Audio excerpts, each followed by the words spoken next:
вале бароямон имкониятҳои хеле тангу торик мешаванд. Бозам албатта бояд бӯзи дастаҳои Урдун ва Арабистони Саудиро назар андохт ки бо кадом натиҷа он ҷараён дорад ва бо кадом натиҷа метавонад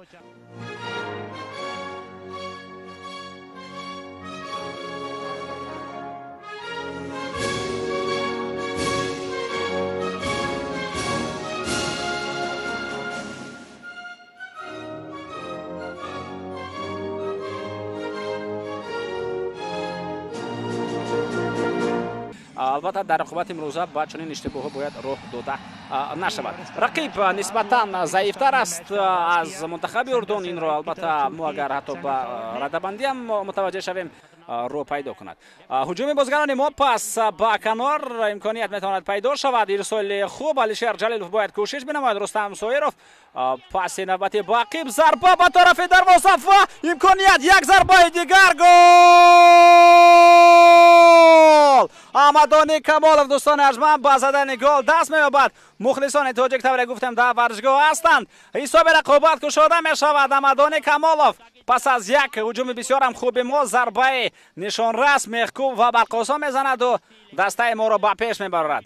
1-0 мо пешсаф мешавем дӯстон азиз. биёед бори дигар мутаваҷҷеҳ шавем. Сараввал Парвизҷон Умарбоев ин зарбаро иҷро кард ки зарбаи задаи ӯ ба сутуни дарвоза расид. баъд аз он ки дарвозабонам ба тӯб каме расид ва пас он дар баргашти тӯб бозигари мо қарор дошт. Амадони Камолов зарба зад ва дигар ин зарбаро ягон дарвозабон бартараф кардан натавонист. ду дифогарам дар пеши ӯ буданд, вале Амадони Камолов пешдастӣ кард ва тавонист зарбаи бисёрам нишонрасе бизанад. ҳисоби рақобат ҳам акнун дӯстони арҷманд дар ҳамин фурсат 0-1 ба наф. масъалаи дигар аст. масъала ин идораи бӯзӣ аст. яъне ҳисоб ки ба нафи мост бояд бӯзиро таҳти контроли худ, таҳти назорати худ қарор бидиҳем. Рустам Соиров имконият дорад ва вазъияти хеле хубро ба миён овард. Рустам шояд инҷо мехост зарбаам аз боло дарвозабон занад, вале дар охиртарин фурсат назди пойҳои ӯ дифогари дастаи Покистон зада дур кунад. бале ҳамин таврам ҳаст. мебинем ки ин пешсаф ҳастанд. бӯзиро хеле хуб ором кардан метавонанд. айни замон ба ҳуҷум мегузараем. фурсати хуб. Рустам Соиров бо тӯб, зарбаю ба тарафи дарвоза,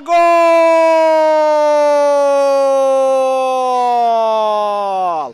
ҳисоби рақобат акнун дӯстони арҷманд 0-2 мегардад.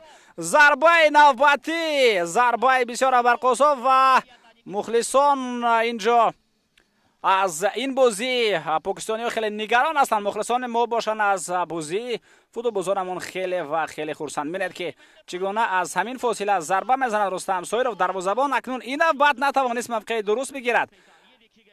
мутаваҷҷеҳ мешавем. воқеан зарбаи хуб ва бинед ки зарба ҳангоми наздик шудан ба дарвозабон ба замин ҳам расид ва маз ҳамин ҳолат метавонист Юсуф буд дарвозабони дастаи Покистонро. ҳамлаи бозигарони кишвари Покистон имконият меҷӯянд. онҳо зарба зада мешавад ва ин тӯб ба дарвоза ворид мегардад. тӯб ба дарвоза ворид мегардад дӯстони арҷманд. бинед ки ин Рашис Наби аст, бозигари рақами 8 чӣ гуна зарба зад. воқеан ҳам иқрор шудан лозим аст ки зарба хеле ва хеле олӣ зада шуд. голҳои бозии имрӯза яке аз дигаре зеботар ҳастанд, вале аз ин нигоҳ барои мо зебогии голҳои футболбозони покистонӣ лозим нестанд. умуман голҳо ба мо чи зебову чи безебашон лозим нестанд ба дарвозаи мо. мутаваҷҷеҳ мешавем бори дигар чӣ гуна инҷо зарба зада шуд. воқеан ҳам ин зарбае буд ки бартараф карданаш хеле мушкил аст. ба ҳамон кунҷ парид Рустам Ятимов, вале зарба боло рафт. бинед ки зарба чӣ гуна ба гӯшаи болои дарвоза равон карда шуд. ба ин гол Месси ҳам рашку асад мебарад. воқеан ҳам хуб тағйир ёфтанд. пас инҷо расонида мешавад. имконияти хуб, зарба ба тарафи дарвоза ва дифогарон инро бартараф мекунанд. ҳуҷум идома хоҳад ёфт. як зарбаи дигар ва аут.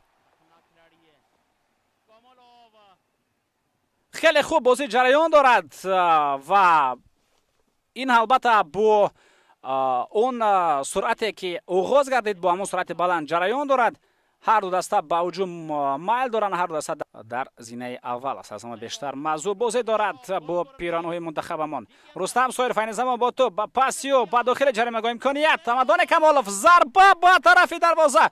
бояд як зарбаи дигар ҳам зада шавад. Камолов то охир мубориза мебарад, вале тӯбро аз назди поёҳои ӯ акнун майдон ояд. партоб ба дохили ҷаримагоҳ инҷо иҷро карда мешавад. با این هجوم سرول ما متوجه میشویم. پس به نزدیکی جریمه گاه علیشیر جلیلوف در داخل جریمه گاه یک نفر رو فری میداد. پاس خوبی و باقی پرویز عمرباєв ضربه گلاسو گلیسیمو گوادو. این تاجیکستان و پاکستان هستند، اینها برزیلیا و ارژانتین هستند. چگونه گل های زیبا در رقابت امروزه. پرویز جان عمرباєв با پای چپ ضربه قوی و بهترین اولی و حساب رقابت 3-1 می شود. متوجه می شویم بار دیگر توپ را قبول می کند. هیچ کس در نزد یونس می توانست تا چای کبود را نوش جان کند و بعدا ضربه بزند. توجه می کنیم بار دیگر با گوشه بالای دروازه. این گل بهتر و زیباتر از گل رشیس بود، از اون گلی که همه بازیگران ما در نیمه میدان پاکستان قرار دارند. خیلی گزارش زیبا، ضربه از آن بهتر، ولی دروازه‌بان توانست این ضربه را برطرف بنماید. بسیار وضعیت خوب به میان آمد توسط کنار. فکر دارم اونجا یا اتم نظرف بود یا علیشیر جلیلوف. اتم نظرف بود و توپ بالاتر از دروازه. توپ در اختیار بازیگران ماست. پرویز جان عمرباєв پاسیو با کنار چپ خیلی خوب میرسد. حمله ادامه دارد. ارسال به داخل جریمه گاه. پرتاب نوبتی ضربه و گل. احسان پنجشنبه با زدن گل چهارم مشرف میگردد و حساب رقابت افزون میگردد به نفع فوتبال بازان ما. 4 گل در یک قسم رقابت. بسیار هم امکانیت خوب اینجا فراهم آمد برای بازیگران ما و توانست اول علیشیر پاس خوب بدهد. میتوانیم متوجه شویم بار دیگر و احسان از همین موقع ضربه زد. ببینید که اون موقع دروازه ما رو بها گذاشت. مشاهده کرد که کنج دور دروازه خالی است و اویستک توپ را به همان کنج روان کرد. حساب رقابت اکنون دوستان ارجمند به نفع منتخب تاجیکستان در رقابت با پاکستان در میدان خود پاکستان 4-1 می شود و این تنها قسم یکم دیدار است.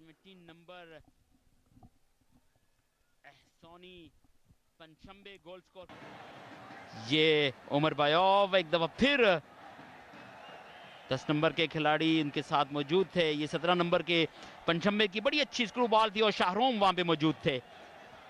जी बिल्कुल, इस आखिरी गोल में थोड़ा सा ऑफ साइड का एलिमेंट नज़र आता है लेकिन रेफरी ने नहीं दिया चूँकि, तो इसलिए गोल स्टैंड किया और ये 6वां गोल ताजिकिस्तान की तरफ से था। तो मुकाबला 6 ताजिकिस्तान और 1 खेला जाएगा, वो मुनक्किद होगा और उसके लिए पूरी दुनिया में इस वक्त क्वालिफाइंग राउंड्स जारी हैं। पाकिस्तान ने अपने 2 मैचेस खेल लिए हैं, एक सऊदी अरेबिया के साथ और एक आज ताजिकिस्तान के साथ। अभी मज़ीद पाकिस्तान के 4